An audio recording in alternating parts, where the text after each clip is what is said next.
Well, hello everybody in BookTube land. Welcome back to the channel, Reading Ideas. I'm gonna try something new today. I've seen tags and I've been tags, and I'm gonna try and create one of my own. Why not? We're all part of the BookTube community, and this tag I'm going to call the Sir Isaac Newton tag, and it's going to be based on his life, his character, and his achievements.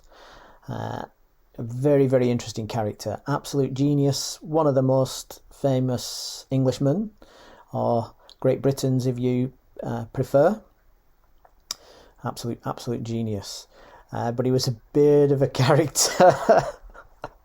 With being a math teacher, I've read about his life, his achievements, his story. So I'm going to do a tag based on his life, his works, his achievements.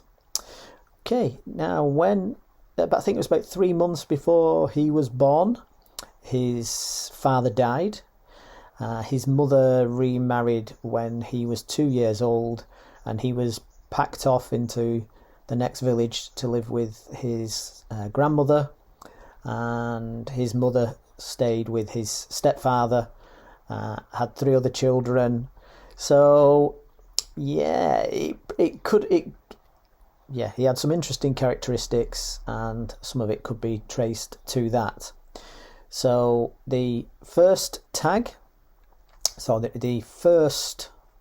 of the tag is to come up with a book where somebody is adopted, sent away, or abandoned. Okay, so that's the first book.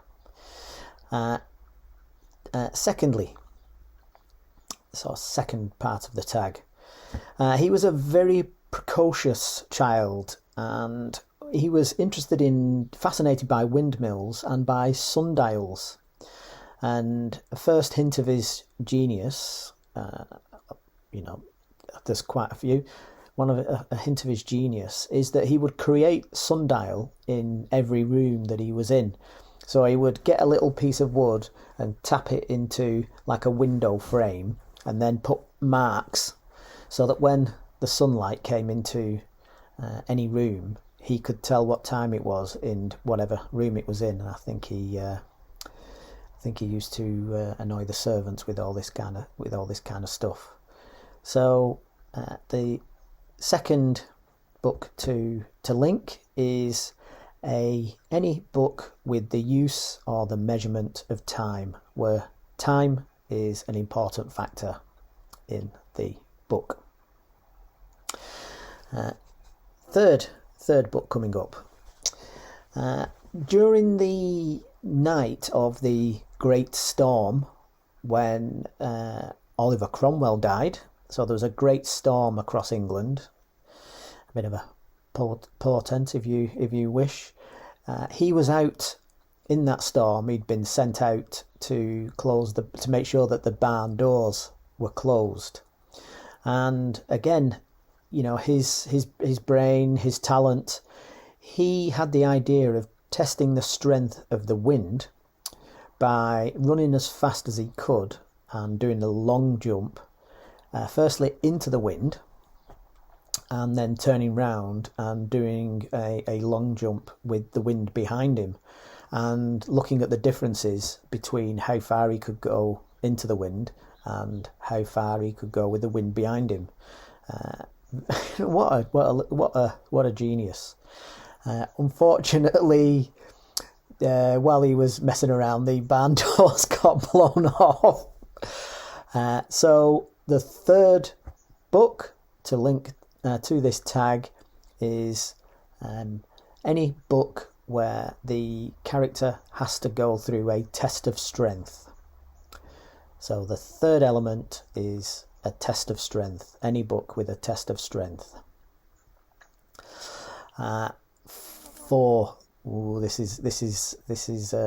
This is quite interesting. So when he had a dark side, a temper. I think he was being teased at school, and he nearly killed the person who was teasing him. I think it was a bigger boy, if I remember rightly. I've checked everything else. I should have checked that.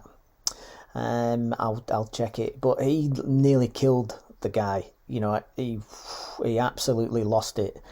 Whether he was letting out his frustrations of being abandoned as a child, who knows? But yes, and it's not the first time that happened.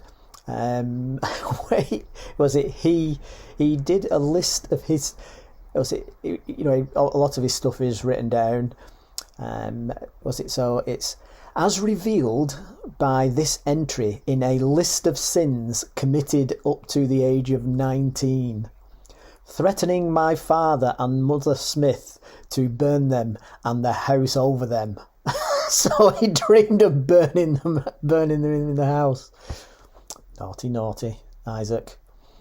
And he was very quick. He was sensitive. He was quite shy. For years, he had worked on the idea of calculus, and he refused to publish it because he didn't want controversy, and had strange ideas, about publishing.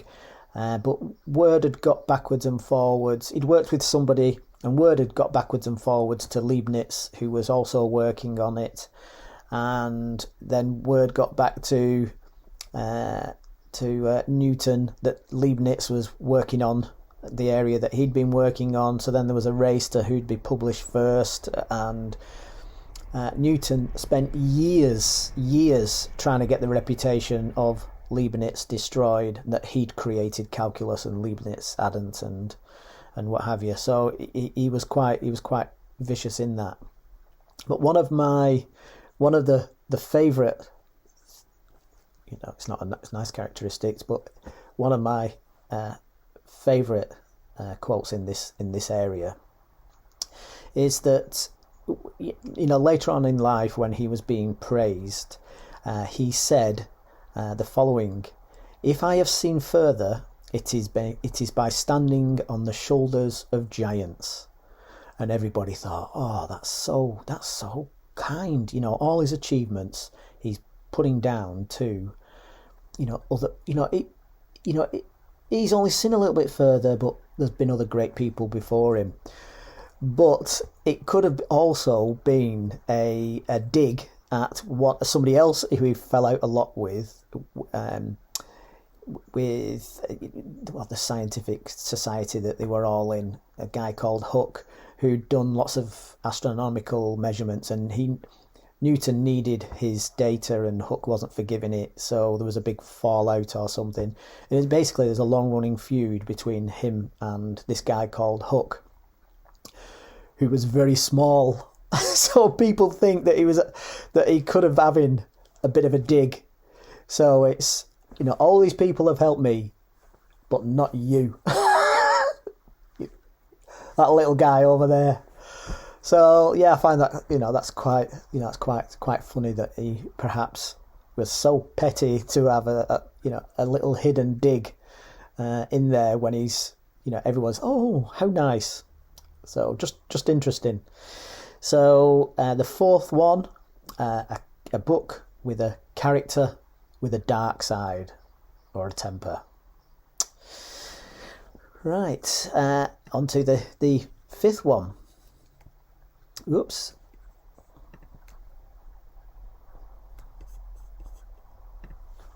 On to the fifth one. So he never married. It could be that he was just that interested in his achievements. It could be that he couldn't form relationships, maybe based on his abandonment. He did have an intense relationship with some young man. There's no proof of anything physical there, but he was, this guy obviously went off to live his life, and Sir Isaac Newton, he was absolutely distraught at the feeling of being abandoned. There's no evidence of anything of any sexual nature in there. But he this quest that he was on throughout his life, he obviously prioritised, and not any. He didn't get married, didn't have children or anything like that. And there's a tale of again, as Isaac as a child, he was walking a horse back home, holding the reins, and he was away with his thoughts, thinking whatever he was thinking for. He was so focused on his own thoughts, and he got to the top of this hill not far from home, and he looked around and realised that he was holding the reins of the horse, but the horse wasn't attached to the reins. This horse had slipped the reins and had wandered off, and he was at the top of this this rise, this hill, and he could see for miles, and there's no horse in any direction to be seen. He was focusing that much. So it's any book with a quest, so that the person either has no personal life, or that the personal life gets destroyed because of the focus on the quest. So that's the fifth one. A quest so big that a person can't have a personal life, or that their personal life is destroyed. Sixth one. I hope you find this interesting. His genius. His genius. He's undoubtedly a genius. He did make some questionable decisions. So one of the things that he was interested in was optics, and he had a genius thought that how we perceive things is via the instrument that we see things with, which is, of course, your eyes. So he decided to do experiments on eyes. He cut up dead animal eyes and realised he wasn't getting very far with that because they were dead, and he thought, I need a living eye. And he went to the halfway house and did the experiments on his own eyes rather than the servants, well, as far as we know. So there's he wrote down that he took ye bodkin, it was a chicken bone that was ground round, and I pushed ye bodkin between ye eye and ye nosy bone, and squished. Basically, he stuck a chicken bone between his eyeball and his nose and started squishing his eye, and he noted, I saw ye whitey circles. So yeah, a bit of a questionable decision. The other thing that he did is, when your grandmother or your mother or your father says, don't look at the sun, you'll hurt your eyes, don't look at the sun. Well, he thought, well, why not? And the tale is that he was out in his garden, his famous garden, and he decided to sit there and look at the sun for quite a long time. And of course, what happened is that he, burnt the back of his retina, but he took himself to bed with, obviously in pain, and he couldn't. He thought that the sun god was out to get him, because he could still see the sun. Basically, he'd burnt his back of his retina. Closed the curtains, and I think after about a week, he could, move around with the starlight at night. Even it was still in pain, and luckily after 3 weeks, he got his eyesight back. So not all his decisions were clever. So a book where the character makes a questionable decision. A book with a questionable decision. Or you could have one with the sun god chasing you. The next book. So there'll be 10 in all. So this is the 7th one. With his experiment on optics, he invented a better telescope. So rather than lenses that distorted an image, he used mirrors, and it meant that you could have a shorter telescope and you'd get a clearer and larger image. So he had a practical side as well. He made his own lenses, ground his own lenses. So the next book, the next part of the tag, is one where there is a dramatic scale change of an object or a place. So something either shrinks or something gets bigger. A scale change of some nature in the book is, important. The eighth part of the tag, the thing that he's most famous for is the apple falling on his head in his orchard, where he'd been sent. He'd gone home from Cambridge University because of the plague. The plague was about, so it's quite an interesting time in England's history. With the plague, with Cromwell, Civil War. Yeah, interesting times. A curse to be born in interesting times, as they say. Now, apparently this is the actual genius part. So, the apple may have fallen on his head or not, or he saw them, or he was pictured and them falling. But he would ask himself questions that, like childish questions, and instead of dismissing them, he would follow them through. So this is the example. So the thinking was that the apple fell to the earth, and he thought to himself, why didn't the earth fall to the apple? And most people would just kind of laugh at that and think that that's just silly. But he pursued this, why didn't the earth fall to the apple? And the breakthrough that he had was that he realised that it wasn't that the earth was pulling the apple, and that was the force of gravity.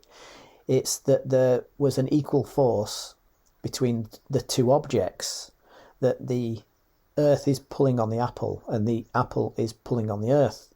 It's just one is massive, so that force, it looks like there's no effect, and there might be an apple falling on the other side of the earth as well, in Australia. So that was his genius, that it was a force between the objects, not a force from the earth to the apple.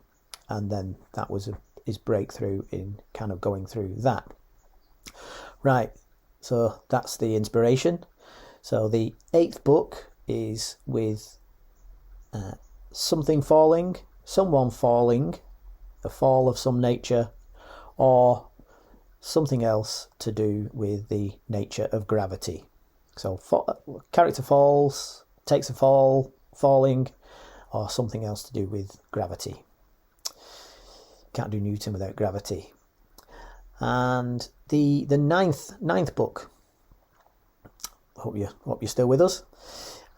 It's now another part of his character. Sir Isaac Newton spent years searching for and finding secret codes in the Bible. He spent years doing all kind of, right, well, if I do the 7th one, if I do whatever he did. So he applied his number skills to the Bible to search out hidden meanings, and he found stuff. So yeah, years and years. The other thing that he did is he spent years as an alchemist, trying to turn lead into gold, or trying to transpose elements or whatever. Years he spent trying to do this, and if anything positive came out of that, I don't know. But unless you got a nuclear reactor, or you can direct a star to your bidding, then you can't change one element into another or affect them.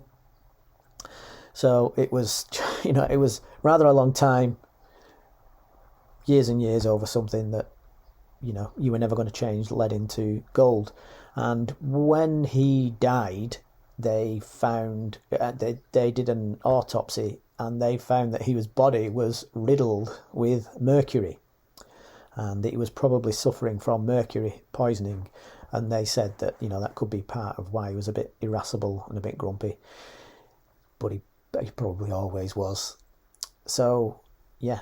So the ninth one is a book with either a red herring, a false trail, or codes, use of codes. So either the red herring, the false trail element, or use of codes. In his later life, he got the job as head of the Royal Mint, and there was a bad time for the currency. The currency was poor. There was lots of forgeries, lots of clipping of coins, where you'd pinch a bit of the coin, and you'd still trying to get away with selling it as if it was a full coin. So he came in to sort it out. One thing that he did was to put that beveling around the edge of a coin that you see, so it would be obvious, because people were illiterate and what have you. But it would be obvious if a coin was clipped, because it would go through the beveling. So that was one thing he did. The other thing that he did was he became known as the hanging judge. So he traced a lot of the counterfeiters and had them all hung. So the 10th element is a book with a revenge element, a revenge arc, or punishment. So revenge, or a book with revenge or punishment as a major element. The other thing that happened during his time in the Royal Mint is that he made a absolute fortune investing in South Sea shares in the South Sea bubble. I think it was that, not the tulip one. Yeah, no, it was. So he invested in the South Sea bubble and made an absolute fortune, only to lose an absolute fortune when it all crashed. So the 11th element is Rise and Fall, a book with a rising status followed by a catastrophic fall. Okay. And lastly, Sir Isaac Newton was clearly a genius, absolutely a genius with his optics, calculus, and gravity. And he said, was it in one of his famous quotes, he said, or he wrote, "I do not know what I may appear to the world, but to myself I seem to have been only like a boy playing on the seashore, and diverting myself in now and then finding a smoother pebble or a prettier shell than ordinary, whilst the great ocean of truth lay all undiscovered before me." So, a final bit of humbleness from Sir Isaac. So the last book is, which writer do you consider a true genius? Or which book contains a genius character? Okay, so that's the final tag. Which writer do you consider a genius, head and shoulders above other people, or which book contains a genius? I hope you like that newly created tag. I've checked I've checked on YouTube. I can't find the Sir Isaac Newton tag. I can't see that anybody has done that. Why would they? And I'll list a few people who I'll tag, and hopefully people will enjoy that. 23 minutes. I can only apologise. Happy reading, everybody.